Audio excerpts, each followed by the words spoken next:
গরমে অতিষ্ঠ জনজীবন। তীব্র তাপপ্রবাহে ঘরের বাইরে বের হওয়াই দুষ্কর। গরমের চোখ রাঙানি থেকে বাঁচতে দেশে দেশে বন্ধ রাখতে হচ্ছে স্কুল কলেজ। গত কয়েকদিন ধরে তীব্র তাপপ্রবাহে এভাবেই ভুগছে দক্ষিণ ও দক্ষিণ পূর্ব এশিয়ার বিভিন্ন দেশ।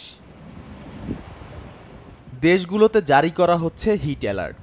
বিশেষ করে ভারত, থাইল্যান্ড ও ফিলিপিন্সে ভয়াবহভাবে চড়ছে তাপমাত্রার পারদ। গরমে হুমকির মুখে জনস্বাস্থ্য। হাসপাতালগুলোতে বাড়ছে রোগীর সংখ্যা। সম্প্রতি তাপমাত্রা ৪৭ ডিগ্রি সেলসিয়াস পর্যন্ত পৌঁছানোতে ফিলিপিন্সের রাজধানী ম্যানিলায় ঘরের বাইরে অবস্থানের সময়সীমাও বেঁধে দিয়েছে দেশটির সরকার। অন্যদিকে তীব্র তাপপ্রবাহে থাইল্যান্ডে হিট স্ট্রোকে মারা গেছেন অনেকে।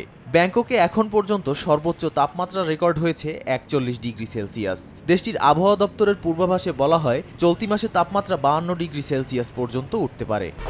১, ২, ৩ ঢাকায় জমি জিতে নিন ১০০% ক্যাশব্যাক সহ ২০ কোটি টাকার পুরস্কার। জাতিসংঘের আবহাওয়া বিষয়ক সংস্থা জানায়, দেশটির বিভিন্ন প্রদেশে বন্ধ আছে হাজারো শিক্ষা প্রতিষ্ঠান। ফিলিপিন্সের ৮২টি প্রদেশের অর্ধেক জুড়েই দেখা দিয়েছে ভয়াবহ খরা। এতে পানি শুকিয়ে যাওয়ায় প্রভাব পড়ছে খাদ্যশস্য উৎপাদনেও। তাই ভবিষ্যতে এমন পরিস্থিতি মোকাবিলায় দেশগুলোর সহায়তা প্রয়োজন পড়বে বলেও জানায় সংস্থাটি।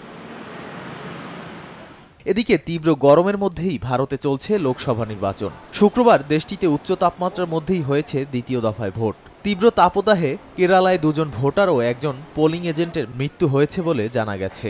অন্যদিকে দিল্লি ও পশ্চিমবঙ্গ সহ বিভিন্ন রাজ্যে চলতি মাসে সর্বোচ্চ গড় তাপমাত্রা রেকর্ড করা হয়েছে ৪২ ডিগ্রি সেলসিয়াস।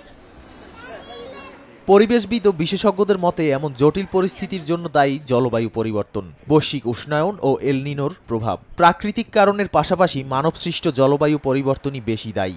এর প্রভাবেই দাবদাহ, বন্যা ও দাবানলে বিপর্যস্ত হচ্ছে বিশ্ববাসী। নাদিম মারজান, সময় সংবাদ।